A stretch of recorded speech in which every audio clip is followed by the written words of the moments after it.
أعوذ بالله السميع العليم من الشيطان اللعين الرجيم. بسم الله الرحمن الرحيم.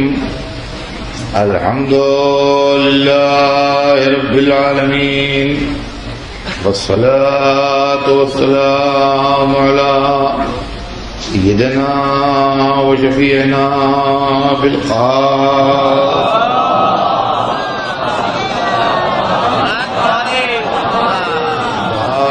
الطيبين الطاهرين المعصومين، ولعنة الله على أعدائهم أجمعين من يومنا هذا إلى يوم الدين.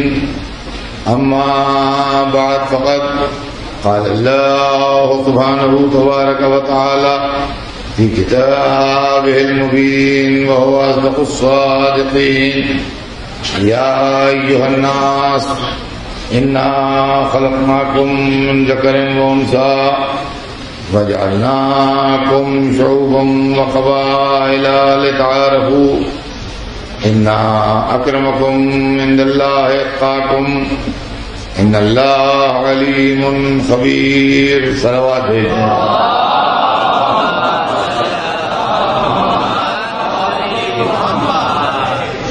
ارشاد اقدس پروردگار عالم ہے: کیا انسانوں، ہم نے تم کو مرد و عورت کے ذریعے خلق کیا اور تمہارے اندر شعبے اور قبیلے قرار دیے، یعنی ٹرائبس اور سیکس قرار دیے، لتعارفوا، تاکہ پہچانے جائے. ان اکرمکم عند اللہ اتقاکم، یقیناً اللہ کے نزدیک سب سے زیادہ عزت والا وہ ہے، سب سے زیادہ محترم وہ ہے جو اللہ سے سب سے زیادہ ڈرتا ہو. یقیناً اللہ ہر شے کا جاننے والا اور ہر شے سے باخبر ہے. سلسلہ کلام ذہن عالی میں ہوگا.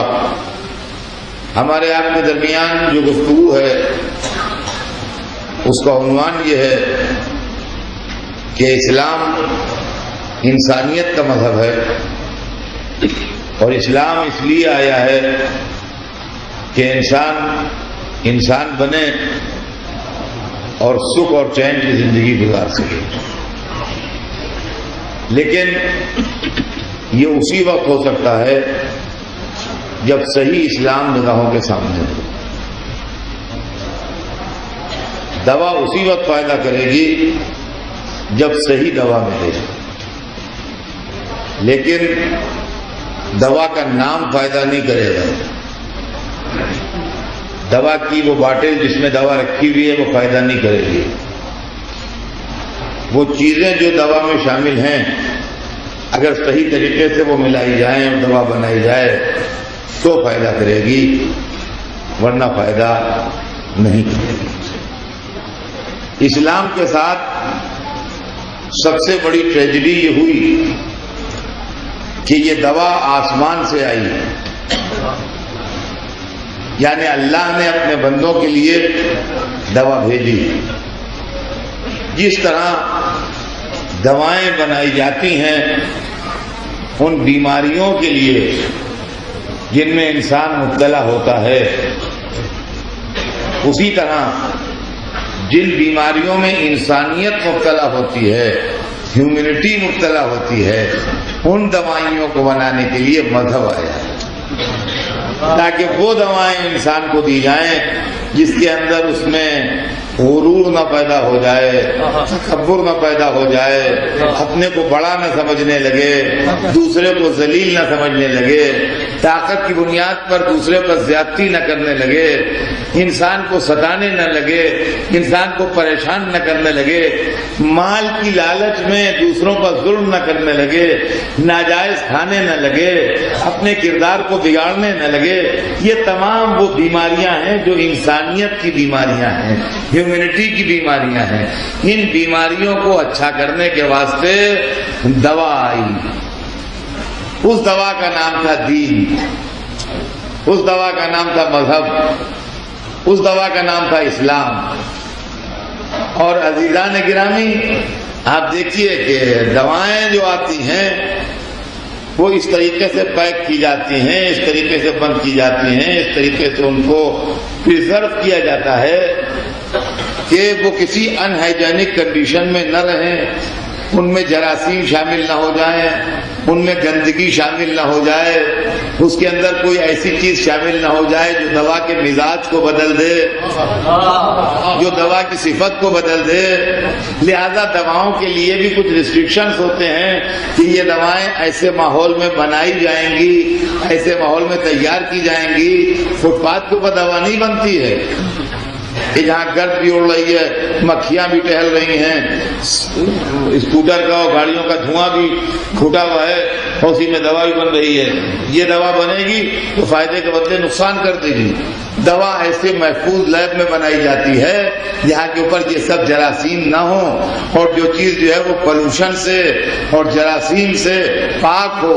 اب سمجھے آپ کہ رہبروں کے اندر عصمت کی قید کیوں لگائی گئی ہے کہ معصوم؟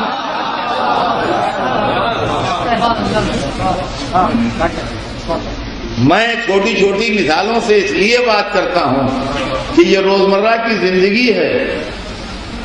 کتابیں ہر ایک نے نہیں پڑھی ہیں مگر زندگی ہر ایک دیکھتا ہے۔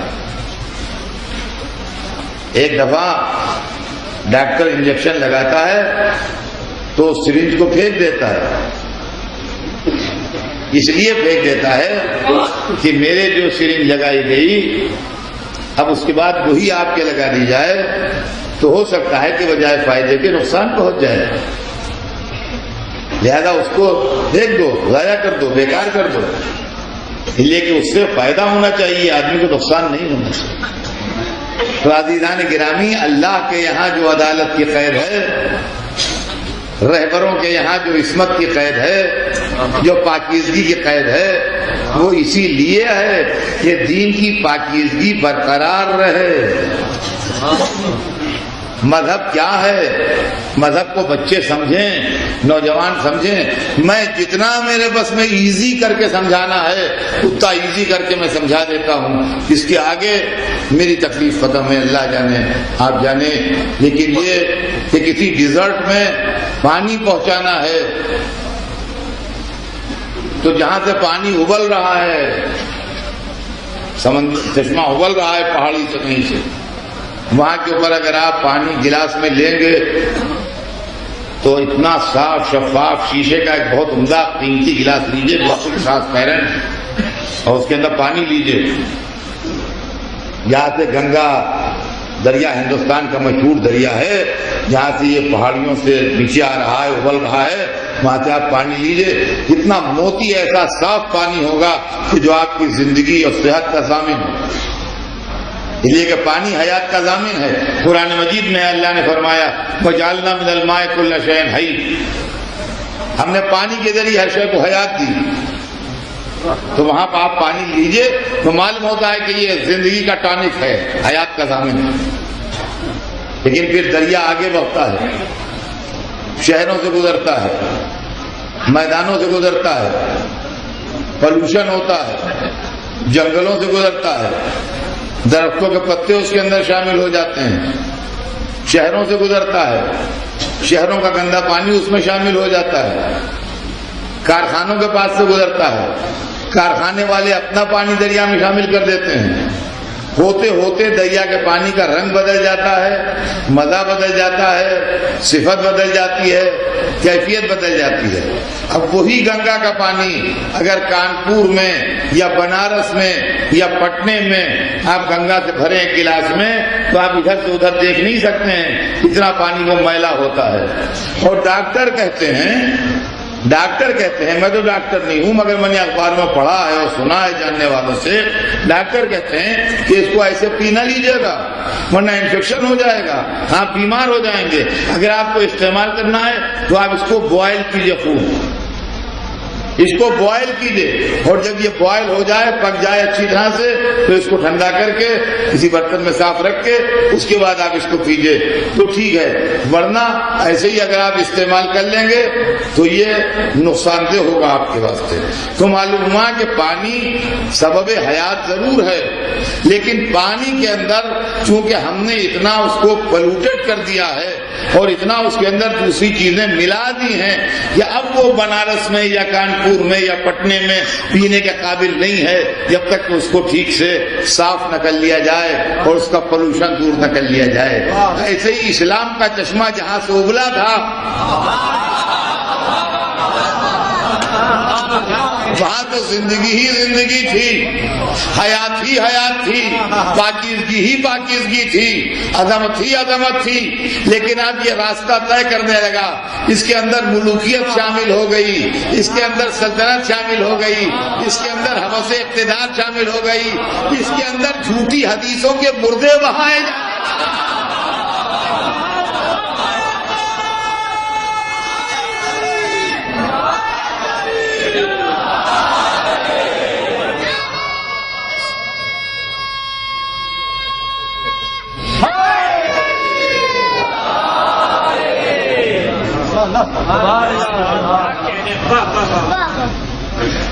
اس کے اندر ہمارے غلط فکر و نظریات کا کوڑا ملایا جانے لگا.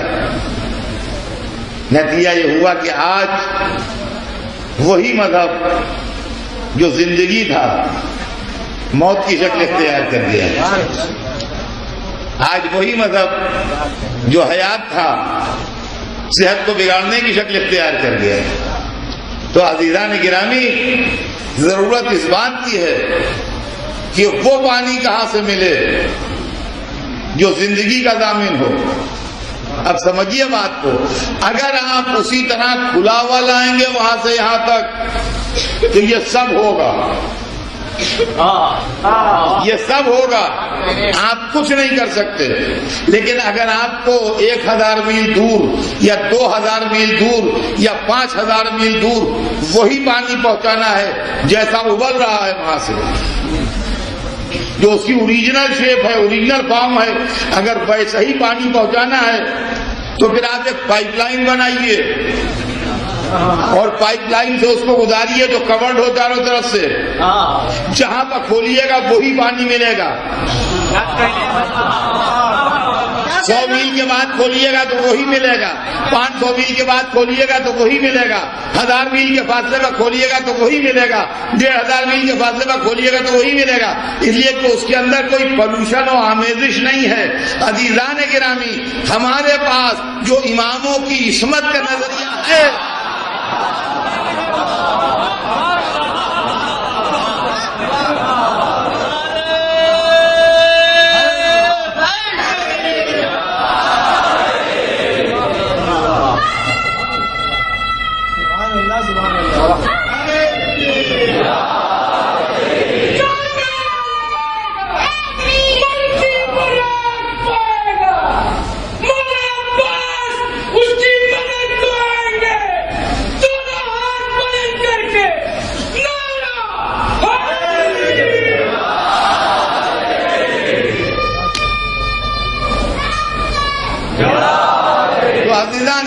یہ جو عصمت کا تصور ہے جو میں نے پیش کیا آپ کے سامنے، کہ ویسا ہی اسلام ملے، ویسا ہی اسلام ملے تو ویسا ہی پانی ملے جیسا نکلا تھا.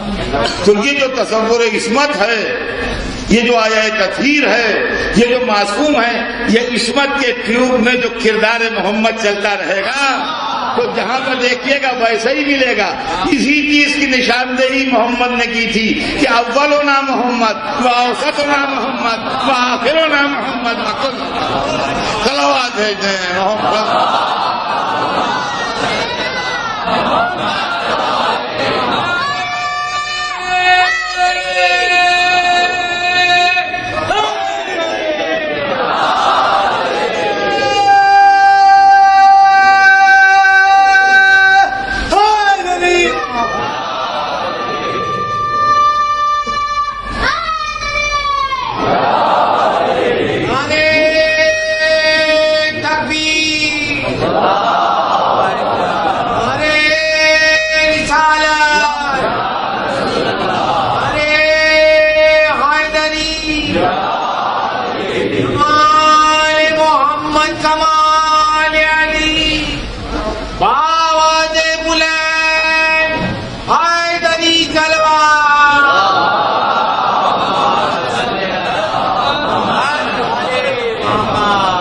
تو عزیزان گرامی، میں جو آپ کی خدمت میں بات عرض کرنا چاہتا ہوں، کوشش یہ کرتا ہوں کہ میری بات آپ تک پہنچ جائے اور بچے جو ہیں وہ اس مسئلے کو سمجھ لیں کہ اسلام میں بہت سی چیزیں، بہت سے نظریات، بہت سی تھنکنگز ہماری آپ کی شامل ہو گئی.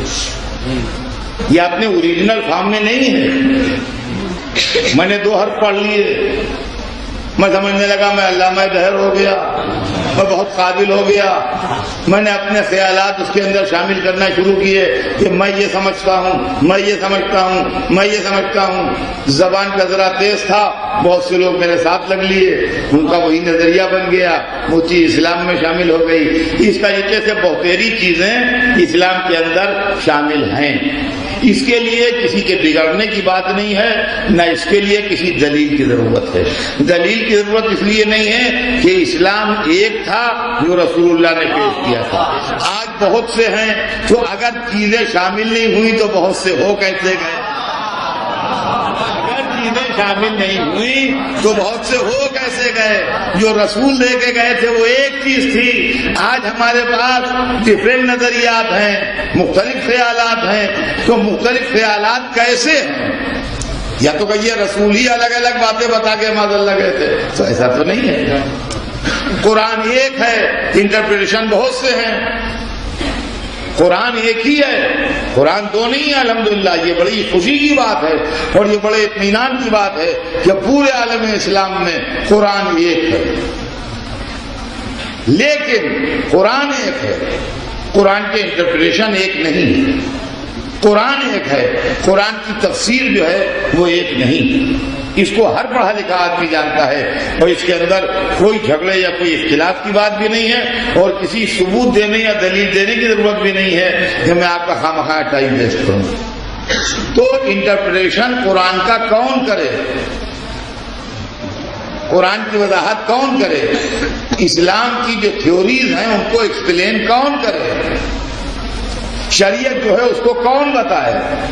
اتنے بیٹھے ہوئے ہیں ماشاءاللہ یہاں، ہر ایک مسلمان ہے تو ہر ایک کو حق ہے اسلام کے معاملے میں بولنے کا. لیکن جب اتنے مل کے بولیں گے تو بات ایک نہیں رہے گی. کیا سمجھ لیجیے، جب اتنے مل کے بولیں گے تو بات ایک نہیں رہے گی. ہر ایک کی فکر الگ ہے، ہر ایک کا ذہن الگ ہے، ہر ایک کی تھنکنگ الگ ہے، ہر ایک کی آئیڈیالوجی الگ ہے، ہر ایک کا بیک گراؤنڈ الگ ہے، ہر ایک کا پس منظر الگ ہے، ہر چیز الگ الگ ہے. جب اتنے مل کے بولیں گے تو اسلام کے اندر کوئی سینٹر ہونا چاہیے، کوئی مرکز ہونا چاہیے کہ جہاں سے ہم قرآن کا انٹرپریشن لے سکیں، قرآن کا مطلب سمجھ سکیں کہ یہ صحیح ہے یہ غلط ہے، رسول کی حدیث کو سمجھ سکیں کہ حضور نے جو یہ ارشاد فرمایا ہے اس کا مطلب کیا ہے، یا اسلامی نظریات جو ہیں ان کو ہم سمجھ سکیں کہ یہ اسلامی فکر جو اسلامی نظریہ جو ہے یہ کیا ہے. یہ تمام چیزیں کو ایک ہونا چاہیے یا نہیں ہونا چاہیے. ہم نے جب عالم اسلام سے پوچھا تو انہوں نے تو عجیب و غریب بات کہہ دی. انہوں نے کہا کہ صحابہ کرام سے پوچھ لیجیے، ایسا بتا ویسا. وہ ٹھیک ہے، ہمیں پوچھنے میں انکار نہیں ہے، لیکن سب کی علمیت، سب کا معیار، سب کا اسٹینڈرڈ، سب کا شرف صحبت رسول یکساں نہیں ہے. تو نتیجہ یہ ہوگا کہ لوگ اپنی اپنی علم کے مطابق، اپنی اپنی عقل کے مطابق، اپنی اپنی فکر کے مطابق لوگوں کو بتائیں گے. تو ہم یہ نہیں کہتے کہ کسی بری نیت سے بتائیں گے، لیکن ہم تک جو باتیں آئیں گی وہ ایک نہیں آئیں گی، بدل جائیں گی، اور پھر ہمارے دماغ کے خیالات اس میں مل کے اس کو اور بدلتے چلے جائیں گے تو اسلام ایک نہیں رہے گا. تو کیا رسول اللہ نے یا اللہ نے کوئی ایک ایسا مرکز بنایا ہے کہ جہاں سے ہم ایک اسلام لیں؟ تو عزیزان گرامی، جو اسلام لایا تھا اور جس کے ذریعے ہم کو قرآن ملا تھا اور جس کے ذریعے ہمیں دین ملا تھا اور جس کے ذریعے وہ شریعت ملی تھی جس کو مان پہ ہم اپنے کو مسلمان کہتے ہیں، جب وہ جانے لگا تو ہم کو بے سہارا چھوڑ کے نہیں گیا. دیکھیے ہر نبی جب جانے لگا، توجہ سنیے گا، ہر نبی جب جانے لگا تو یہ کہہ کے گیا کہ میرے بعد دوسرا نبی آ رہا ہے۔ ہر نبی جب جانے لگا تو یہ کہہ کے گیا کہ میرے پیچھے دوسرا نبی آ رہا ہے۔ یہاں تک کہ حضرت عیسیٰ جب آسمان پر بلند ہوئے تو انہوں نے سرور کائنات کی خبر دی کہ میرے پیچھے ہدایت کی سب سے بڑی طاقت آنے والی ہے۔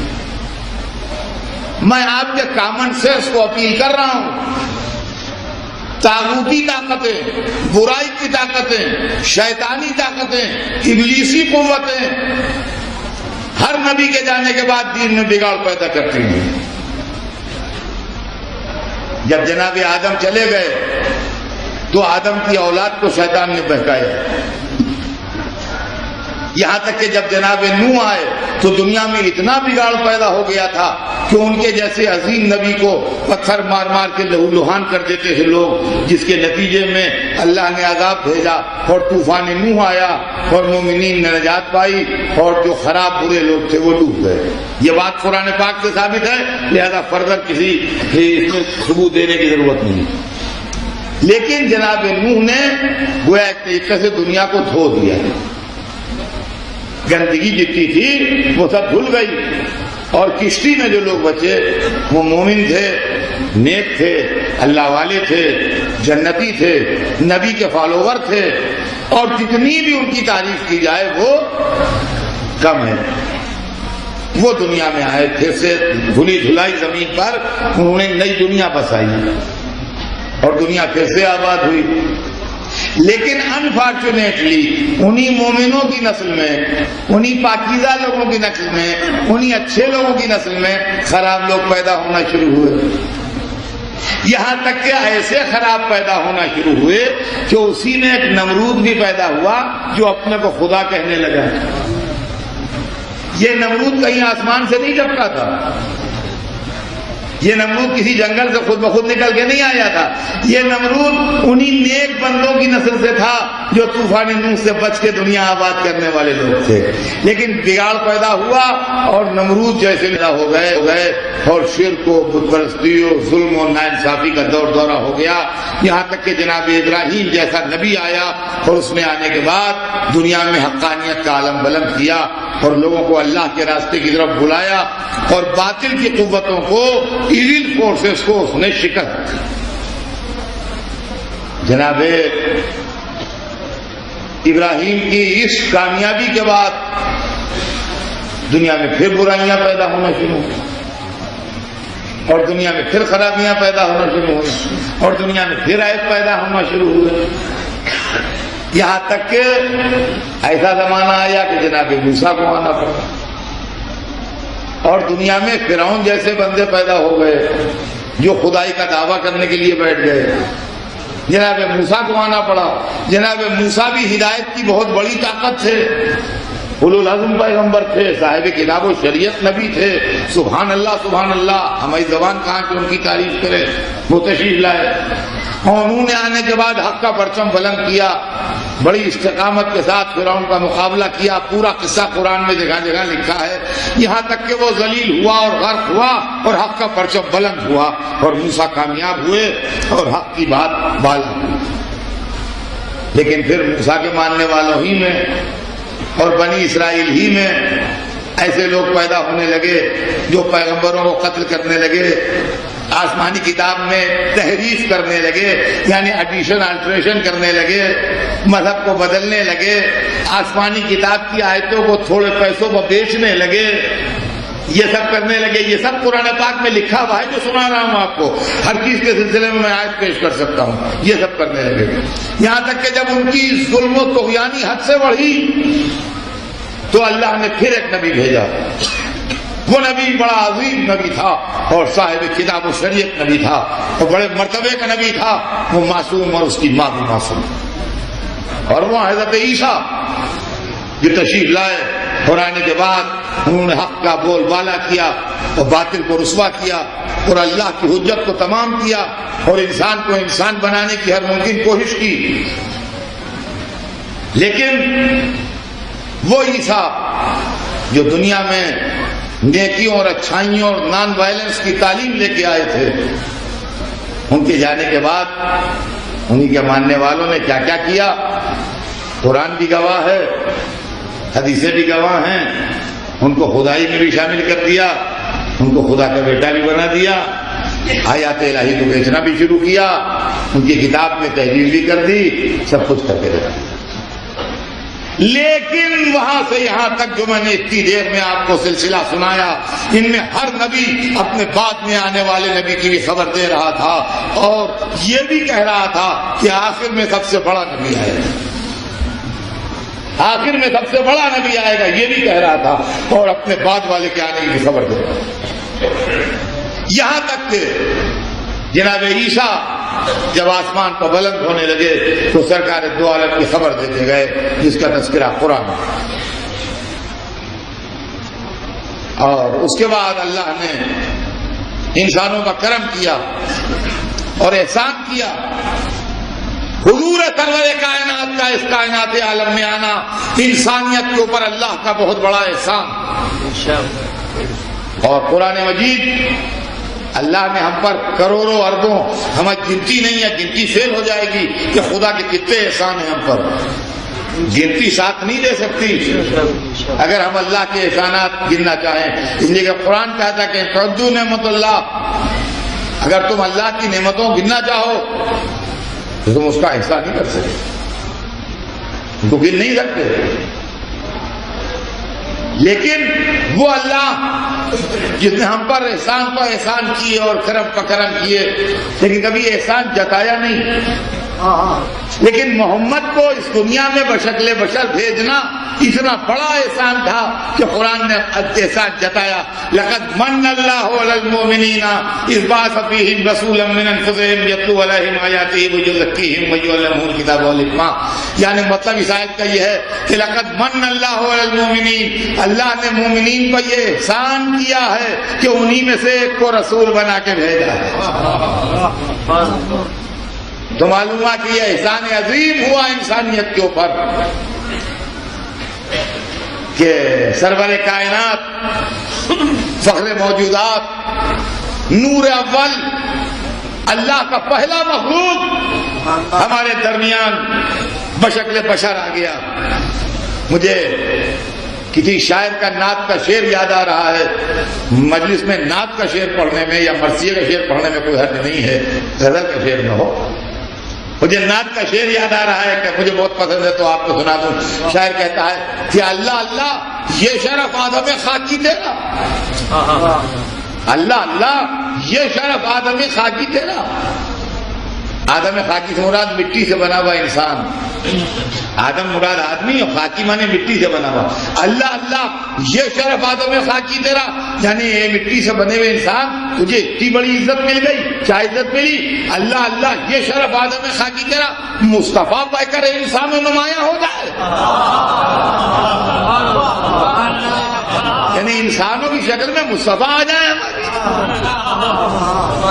یہ شرف انسانیت کو ملا. تو اللہ نے یہ شرف انسانیت کو دیا کہ اپنے نور اول کو اور مخلوق اول کو ہمارے درمیان بشکل بشر بھیج دیا, ہماری ہدایت کے واسطے, ہماری عزت افزائی کے واسطے. اور اس رہبر کامل نے آن کے 23 برس کے اندر مکمل دین اس طرح پہنچا دیا کہ توحید و عدل و نبوت و قیامت و امامت کے پیچیدہ مسائل سے لے کے سرما لگانے, آئینہ دیکھنے, گھر میں داخل ہونے, گھر سے قدم باہر نکالنے کے آداب تک بتا دیں. لیکن سارے پیغمبروں میں اور ہمارے پیغمبر میں ایک فرق تھا. ہر پیغمبر یہ کہہ کے جا رہا تھا کہ میرے بعد دوسرا پیغمبر آ رہا ہے, لیکن ہمارا پیغمبر جب جا رہا تھا تو یہ کہہ رہا تھا میرے بعد کوئی نبی نہیں آئے گا, میرے بعد کوئی نبی نہیں آئے گا, میں آخری نبی ہوں, میرے بعد کوئی نبی نہیں آئے گا. میرے بعد اگر کوئی دعویٰ نبوت کرے تو ماننا نہیں, وہ جھوٹا ہوگا. میں آخری نبی ہوں, مجھ پر نبوت تمام ہو رہی ہے, اب میرے بعد کوئی نبی نہیں آئے گا. میں دوسری بات سوچ رہا ہوں, میں سوچ رہا ہوں شیطان جو اتنا دلیر ہے کہ جو دو نبیوں کے آنے کے بیچ کا ٹائم ہے اس میں آ کے بہکا جاتا ہے. تو جب یہ سن لے گا کہ اب کوئی نبی نہیں آئے گا تب تو اطمینان سے راہ ہدایت میں بستر بچھا کے لیٹ کے لوٹے گا، اس لیے کہ اب تو اس کو کوئی پریشانی نہیں ہے، کوئی رہبر آنے والا ہے، اب تو بڑے اطمینان سے آن کے لوٹے گا۔ تو یا رسول اللہ یہ بھی صحیح کہ آپ کے بعد کوئی نبی نہیں آئے گا، یہ بھی صحیح کہ آپ آخری نبی ہیں، لیکن یا رسول اللہ یا تو اللہ سے دعا کرتے جائیے کہ آپ کی رحلت کے ساتھ شیطان کو موت آ جائے تاکہ بہکانے والا ہی نہ ہو، یا اللہ آپ کو قیامت تک کی زندگی دے دے کہ آپ ہماری ہدایت کے لیے موجود رہیں، ورنہ آپ ہوں گے نہیں، بہکانے والا ہوگا تو ہمارا کیا بنے گا؟ حضور کچھ ہمارے لیے بھی سوچا تو فرمایا میں تمہیں بے سہارا چھوڑ کے نہیں جا رہا ہوں، انی تارکن فیکم الثقلین، میں تمہارے اندر دو قدر چیزیں چھوڑ کے جا رہا ہوں، ایک اللہ کی کتاب ہے، ایک میرے اہل بیت ہیں، جب تک دونوں سے لپٹے رہو گے گمراہ نہیں ہوگے۔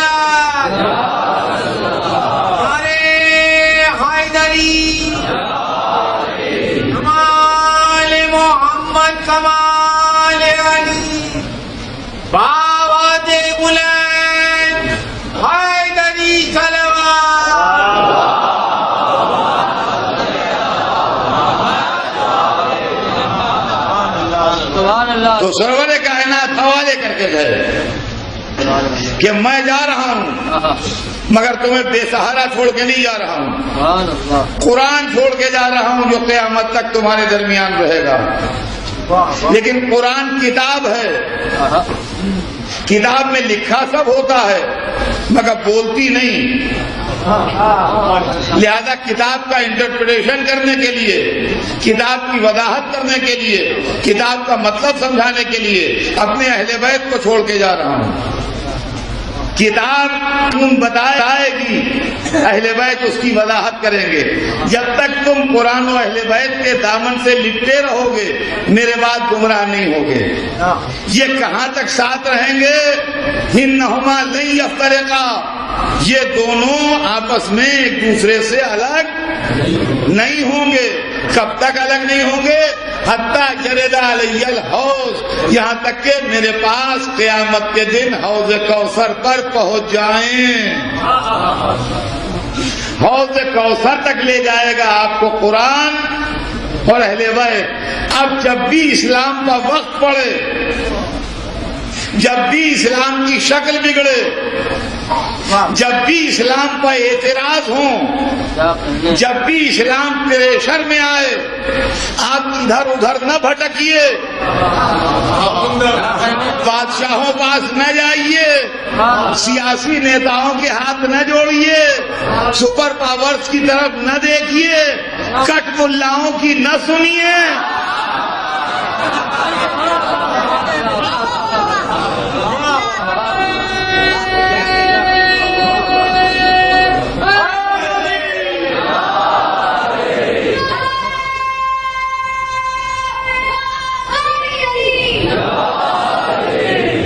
یہ دیکھیے کہ قرآن نے کیا کہا اور یہ دیکھیے کہ اہل بیت نے کیا کہا۔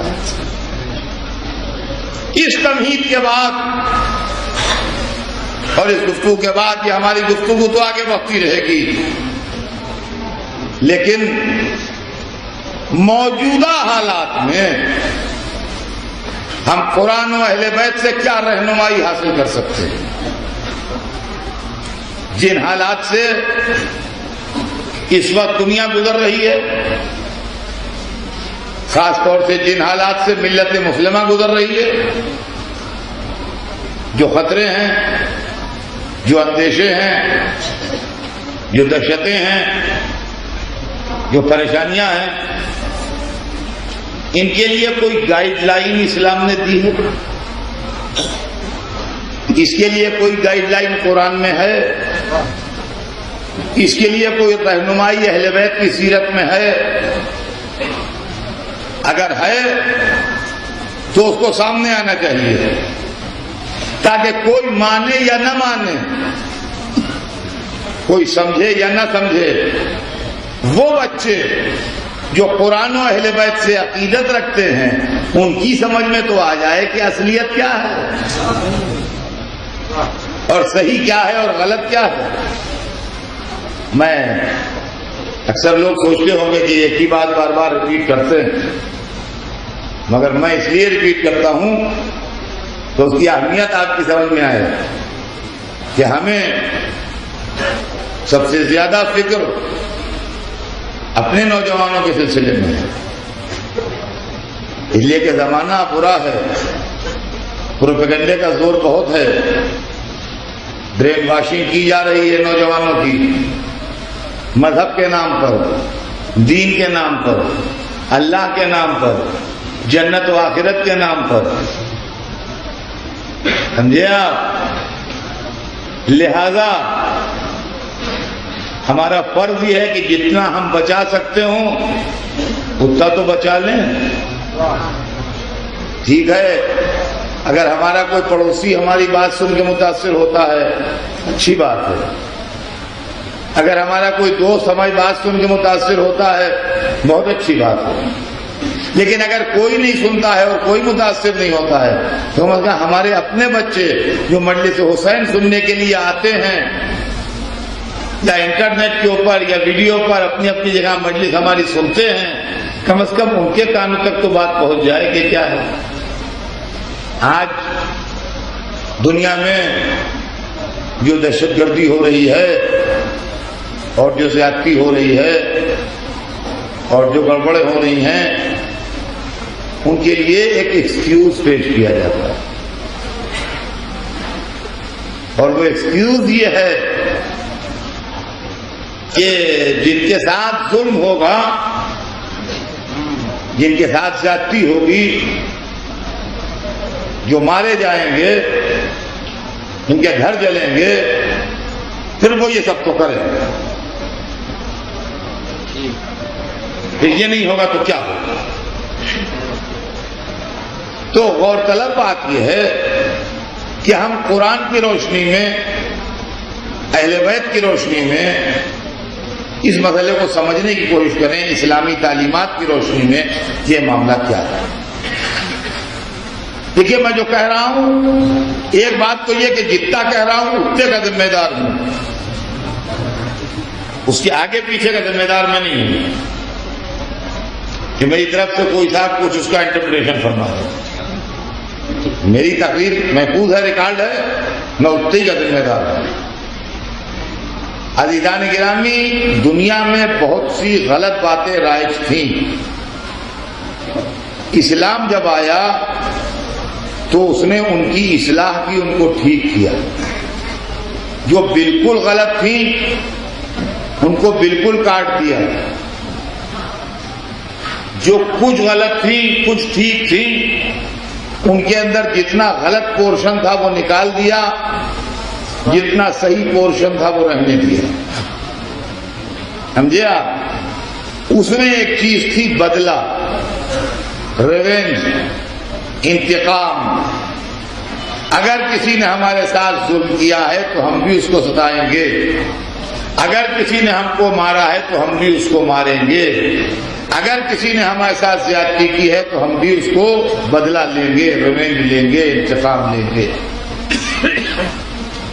انسانی فطرت کے لحاظ سے انتقام اور بدلے کو بالکل اگنور نہیں کیا جا سکتا، ہیومن نیچر کے خلاف ہے کہ کوئی آن کے مجھے 2 تماچے مار دے اور میں خاموش رہوں، یا اور بات ہے کہ حالات کا دباؤ مجھے بولنے نہ دے، یا میری کمزوری مجھے بولنے نہ دے، یا اس کی طاقت اور اس کا جتھا مجھے بولنے نہ دے، مگر غصہ تو مجھے آئے۔ تو اس کا مطلب یہ ہے کہ انسان اپنی فطرت میں جذبہ انتقام لیے ریونج والی اسپرٹ اس کے اندر ہے، لیکن پری اسلامک ٹائم میں جو ٹرائبل ریونج تھا اس کو اسلام ایکسپٹ نہیں کرتا. قبائلی انتقام یا ٹرائبل ریونج یہ تھا کہ آپ کے قبیلے نے ہمارے قبیلے کا ایک آدمی مار دیا، ہم بھی آپ کے قبیلے کا ایک آدمی ماریں گے. آپ کے قبیلے والوں نے ہمارے قبیلے کا ایک آدمی مار دیا، ہم بھی آپ کے قبیلے کا ایک آدمی مار کے اس کا بدلہ لیں گے. اس سے انہیں بحث نہیں تھی کہ وہ آدمی کون ہے. ہو سکتا ہے وہ قبیلے کا سب سے اچھا آدمی ہو، سب سے نیک آدمی ہو، سب سے شریف آدمی ہو، سب سے معقول آدمی ہو. ان کو اس کی نیکی یا شرافت یا معقولیت یا اچھائی سے کوئی بحث نہیں ہے. وہ ایک بات جانتے ہیں کہ ہمارا آدمی مارا گیا ہے، ہم بھی ماریں گے. اسلام نے اس انتقام کو اور اس ریونج کو ریجیکٹ کر دیا، نامنظور کر دیا. کہا یہ ریونج اور یہ انتقام ہمیں پسند نہیں. اگر تمہارے قبیلے کے آدمی کو کسی شخص نے مارا ہے تو انتقام ضرور لو، مگر اسی سے لو جس نے قتل کیا ہے. اسی سے انتقام لو جس نے قتل کیا ہے، تو اس کے علاوہ کسی سے انتقام نہ لو. اگر میں قاتل ہوں تو میں قتل کیا جاؤں، لیکن میرے بدلے میرا بھائی قتل کیا جائے یا میرا بیٹا قتل کیا جائے یا میرا دوست قتل کیا جائے یا میرا ہم وطن یا ہم مذہب قتل کیا جائے، اس کو اسلام پسند نہیں کرتا، اس کو منع کرتا ہے. اسلام قاتل کے قتل کرنے کا ہم نوا تو ہے، مگر بے گناہ کے قتل کو اسلام بالکل قبول نہیں کرتا. وہ کہتا ہے قاتل ملے اگر تو ضرور قتل کرو، اس لیے کہ اس کے اوپر خون کا دھبا ہے. لیکن اگر قاتل نہیں ملتا تو اپنے ہاتھ کو انتقام سے روکے رہو. ہرگز دوسرے کو بے گناہ کو قتل نہ کرنا. اسلام بے گناہوں کے خون بہانے کا سب سے زیادہ مخالف ہے. اب سنیے قرآن کیا کہتا ہے اور سیرت اہل بیت کیا کہتا ہے.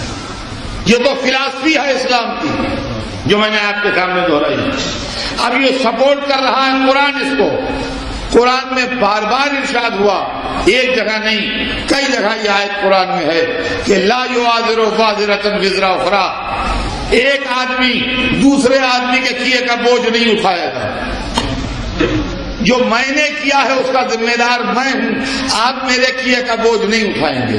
قرآن نے بار بار اس آیت کو ریپیٹ کر کے یہ واضح کر دیا ہے کہ ظالم اپنے کیے کی سزا پائے گا، لیکن ظالم کے کیے کی سزا دوسرا آدمی نہیں پائے گا.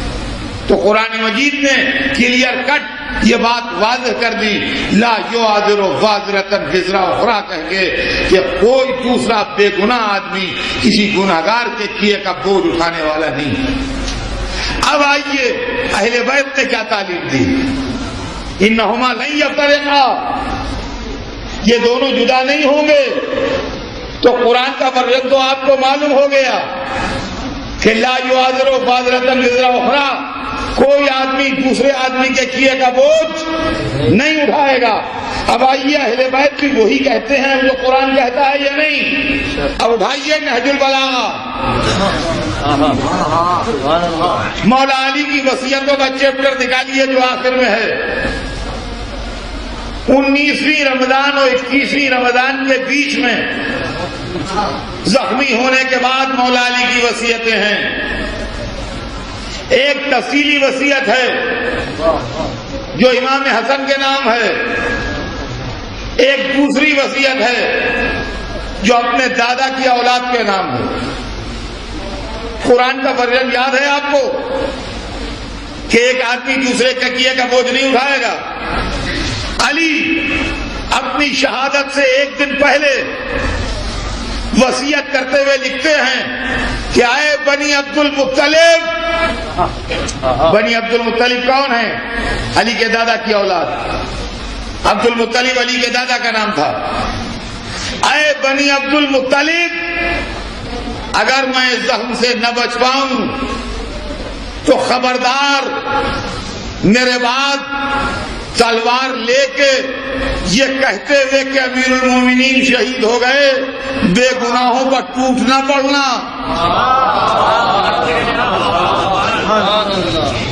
بلکہ میرے بدلے صرف اسی کی گردن اڑائی جائے جس نے مجھ پر ضرب لگائی ہے،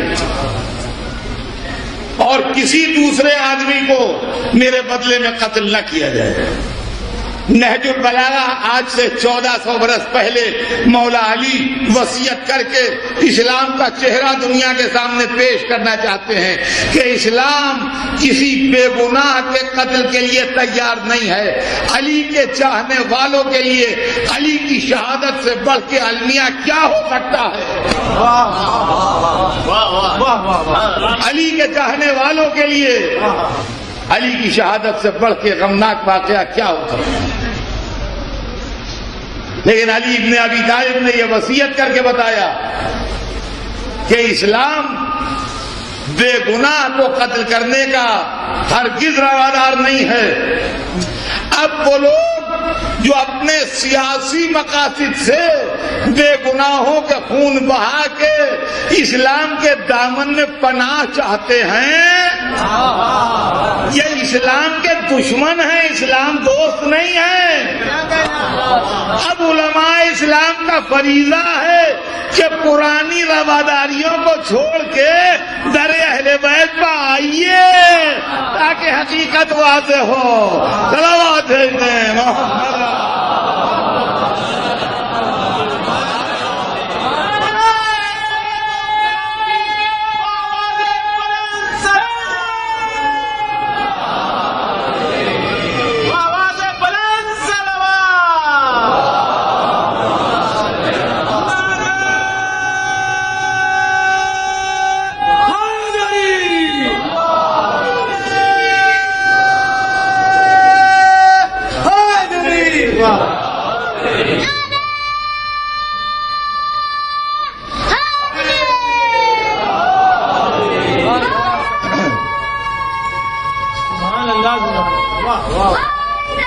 انشاءاللہ بات کل آگے بڑھے گی، اور میں آپ کو اس سلسلے میں اور بہت کچھ عرض کرنا ہے مجھے، لیکن میں چاہتا ہوں کہ بات صاف صاف ہو تاکہ مسائل جو ہیں وہ لوگوں کے ذہن میں کلیئر ہو جائیں بالکل کہ اسلام کی تعلیمات کیا ہے، قرآن کی تعلیمات کیا ہیں، اہل بیت کی ٹیچنگ کیا ہے.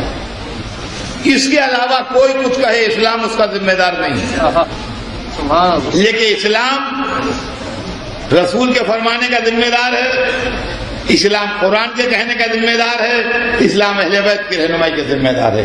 اس کے علاوہ کوئی صاحب کچھ کہیں ان کا اپنا فعل ہے، میں کچھ کہوں آپ کچھ کہیں. اور عزیزان گرامی، یہی تعلیم اسلام تھی جو ہم کو کربلا کے میدان میں ملی. یہ سب بھی فیض حسین ابن علی کا ہے. ورنہ عزیزان گرامی، میں اکثر یہ بات کہا کرتا ہوں کہ کہنے کے لیے تو بہت ہے آدمی کے پاس، مگر اس کو سننے والے بھی تو ملیں، اس کو سننے والے بھی تو ملیں. یہ حسین ابن علی کا فیض ہے، وہ مجمع لا کے آپ کے پاس اکٹھا کر دیتے. کیا اگر تمہارا دل چاہے تو ہمارا پیغام سنا دو تاکہ اسلام کو اس کا فیض پہنچے، ہماری جانیں نثار ہو جائیں. کل جو اکیلا تھا، کل جو تنہا تھا، کل جس کے ساتھ بہت تھوڑے لوگ تھے، آج ایسا لگتا ہے جیسے ساری دنیا پر اسی کی حکم. شہروں میں حسین حسین ہو رہا ہے، مجلسوں میں حسین حسین ہو رہا ہے، ہر جگہ عزاداری ہے، ہر جگہ ماتم ہے، ہر جگہ سوگواری ہے، ہر جگہ حسین کا غم منایا جا رہا ہے. میرے ایک دوست نے فرمائش کی، اور یہی زمانہ ہے بے شک، ٹھیک فرمائش کی۔ روایت بتاتی ہے کہ حسین کے ایک چاہنے والے تھے حبیب بن مظاہر، حسین کے بچپن کے دوست تھے، پرانے فدائی تھے، کوفے میں رہتے تھے۔ ایک طرف حسین مجمع کو ہٹا رہے تھے، دوسری طرف جہاں جہاں جوہر ایمان چمک رہے تھے ان کو بلا رہے تھے۔ حبیب کو یہ عزت حاصل ہے کہ جن حسین نے خود میں پڑھ پڑھ کے لوگوں کو اپنے پاس سے ہٹایا ہے، خط لکھ کے حبیب کو بلایا، حبیب کو خط بھیجا، خط میں لکھا تھا یہ خط ہے حسین ابن علی کی طرف سے، مرد فقیہ حبیب ابن مظاہر کی طرف۔ اور اس کے بعد نصرت کی دعوت دی تھی۔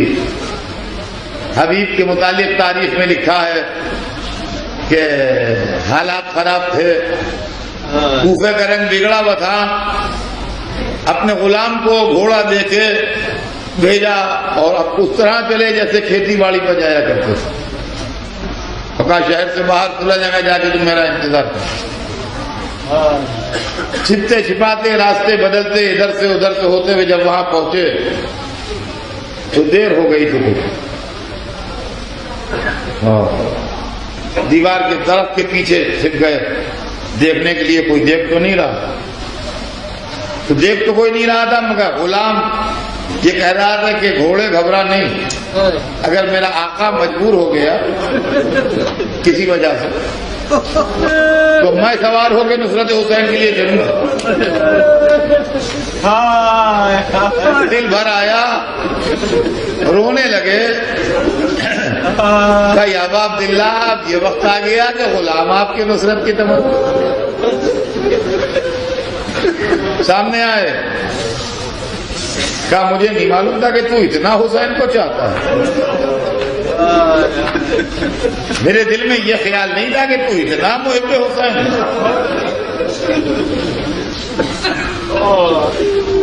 کیسا میں تیرا آقا ہوں، کیسا تو میرا غلام، ہم تم بھائی بھائی ہیں، کیا میں نے تجھے رائے خدا میں آزاد کیا؟ آقا غلامی کیسی، ہم دونوں حسین کے غلام ہیں۔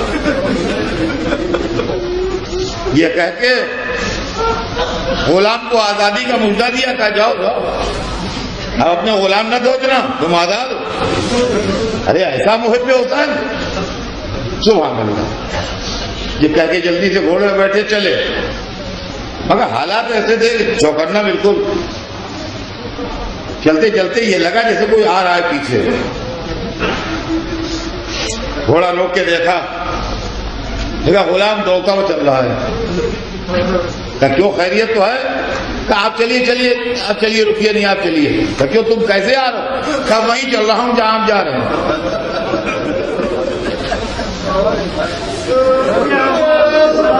وہیں چل رہا ہوں جہاں آپ جا رہے ہیں۔